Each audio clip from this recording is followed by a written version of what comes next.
வணக்கம். இனிவில் சேகராஜசேகர பிள்ளையார் நாளைய தினம் கொடியேற்ற உற்சவம் நடைபெற இருக்கின்றது. இந்த விநாயகர் ஒரு இனிவெல்லில் பிரகாசமான ஒரு விநாயகர் பெருமான். அது உலகத்தில் இருக்கும் அனைத்து இனிவெல் மக்களுக்கும் தெரிந்தது. எந்த ஒரு அலுவலும் இந்த விநாயகர்கிட்ட இருந்து எவ்வளவு ஆசீர்வாதம் வேண்டி வெளிநாடுகளுக்கு சென்றிருக்கிறார்கள்,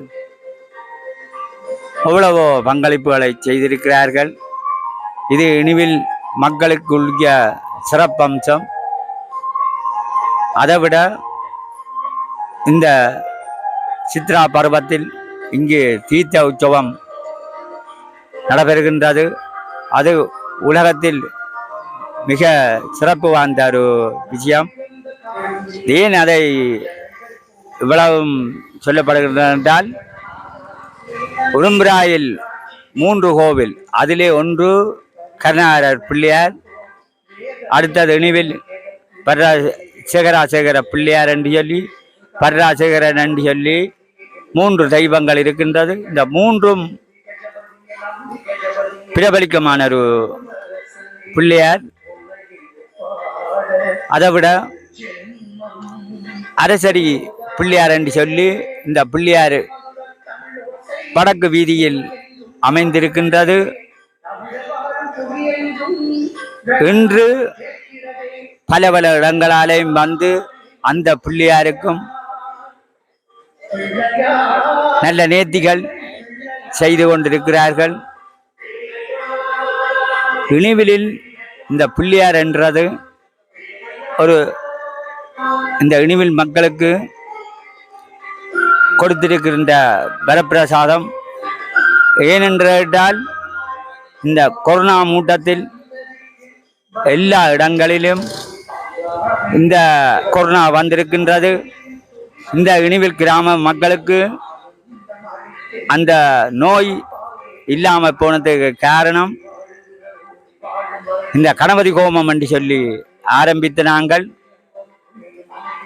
அந்த வரப்பிரசாதமா இந்த இனிவில் இந்த சேகராசேகர பிள்ளையார் இந்த இனிவில் மக்களுக்கு பெரிய ஒரு வரப்பிரசாதமா இந்த இனிவில் கிராமத்தில் இருக்கின்றார். அதனால்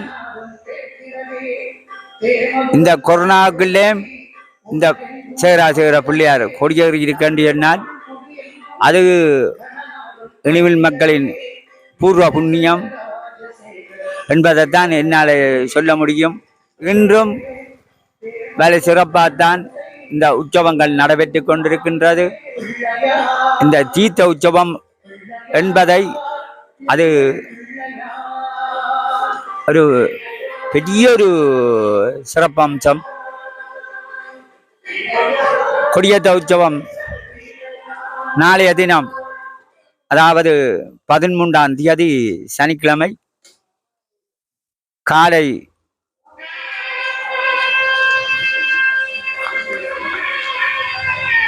8 மணி அளவில் துவங்கி நண்பர்கள் 12:30 மணி அளவில் அது முடிவடையும்.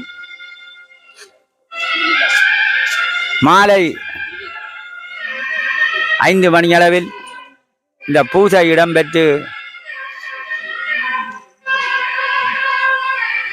8 மணி அளவில் தம்ப பூஜை, வசந்த மண்டபம் பூஜைகள் இடம்பெற்று அதனைத் தொடர்ந்து சுவாமி வீதி உலா வந்து 9 மணி அளவில் கோவில் பூஜைகள் நிறைவேறும் என்பதை அனைத்து அடியவர்களுக்கும் அறிய தருகின்றோம். ஏன் இவ்வளவு சொல்ல வேண்டும் என்றால், இங்கே வெளிநாட்டில் இருக்கும் அடியவர்கள் இந்த நிகழ்வை பார்க்க வேண்டும் என்றதுக்காகத்தான் இவ்வளவும் நேரமும் நான் அறிவித்துக் கொண்டிருக்கின்றேன். வணக்கம்.